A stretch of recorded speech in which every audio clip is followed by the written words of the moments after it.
Vă salut, prieteni! Azi o să vă arăt o metodă cum să mineriți cu aplicația StrongGain. O să vă arăt cum să minați. $20 pe lună doar să apăsați pe câteva clicuri. Nimic altceva. 1. Accesați stronggain.com. O să vă las link-ul de referar în descriere. 2. Faceți click pe buton, înregistrare din colțul din dreapta sus. Introduceți adresa de e-mail, numărul de telefon, setați o parolă puternică, de acord cu termenii și condițiile ce fac pe creația unui cont. Conectați-vă la StrongGain folosind acreditarea dumneavoastră. Pe căsuța prima puneți e-mailul dumneavoastră. A doua căsuță puneți numărul de telefon cu prefixul de România sau din ce țară sunteți dumneavoastră. Creați o parolă și promo cod opțional, dacă aveți un cod promoțional. Verificați contul dumneavoastră pentru cumpăra criptomonede, card de credit StrongGain, va trebui să verificați contul cu minuni necesare. Adresa de e-mail, telefon mobil. Trebuie să faceți click pe linkuri, trebuie să faceți click manual pe linkul pentru a trimite e-mail de verificare și SMS la adresa dumneavoastră de registrare. Numărul de telefon mobil, e-mail de verificare a durat ceva timp, deci asigurați-vă că așteptați verificarea e-mail spam pentru orice eventualitate. Și o înregistrare foarte simplă. Și acum să vă arăt cum să minați cu aplicația StrongGain. Aceasta e interfața StrongGain, profilul cu e-mail standard,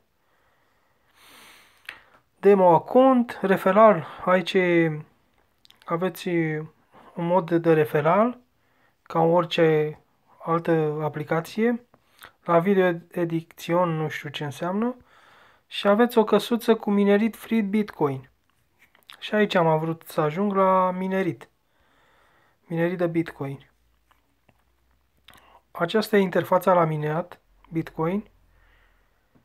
Așa, minerit speed. Și aveți o variantă să minați standard, fără să plătiți niciun ban, care minați pe zi 69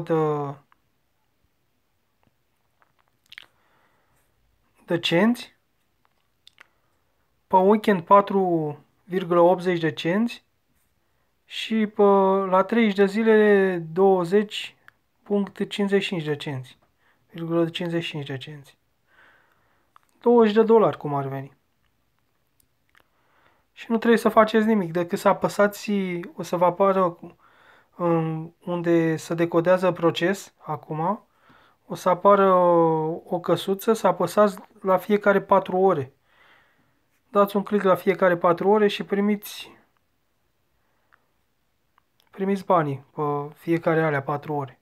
Deci în fiecare 4 ore trebuie să apăsați pe un link de activare, cum ar veni. Și cam asta e interfața, are exchange, puteți după ce minați, puteți să cumpărați în valutele de aici, Bitcoin, Ethereum, Zeco, Ethereum, Bitcoin Cash, Satelit, multe, DH, Lincoln și multe altele. Aici aveți wallet-ul în care puteți să faceți un depozit cu cardul. Minimul de retragere este $10, mi se pare, cam așa ceva. $10 e minimul de retragere. După ce ați făcut aici minul la Bitcoin, aici la Bitcoin, după ce ați făcut $10, puteți să-i retrageți unde vreți dumneavoastră. În o altă aplicație. Sau eu știu unde vreți, în card, dacă aveți card, dacă aveți... Și cam asta e tot. Cam asta e aplicația. Dacă aveți bani și puteți să cumpărați, puteți să treceți de la modelul standard la următorul model, care trebuie să plătiți $150, faceți pe zi $1,37, pe săptămână $9,59 și pe 30 de zile nelimitat faceți $41,10. Dacă aveți bani mai mulți, puteți să cumpărați următorul, QLED, următorul de la X3. $750, faceți $411 pe zi, pe weekend 28 și la 30 de zile $123. Puteți să cumpărați următorul, X12, cu $2.500. Cu $2.500 puteți să faceți în fiecare zi. În fiecare zi faceți 16,44, în weekend $115, pe 30 de zile $493. În fiecare 30 de zile. Dacă aveți bani, puteți să cumpărați X38. $7.500, dar n-aș da eu atâția bani pentru așa ceva. $52 pe zi, 364 pe săptămână și 1561 pe lună. Următorul, puteți să dați $15.000, să faceți 117 euro pe zi, 824 pe weekend și pe 30 de zile 3534.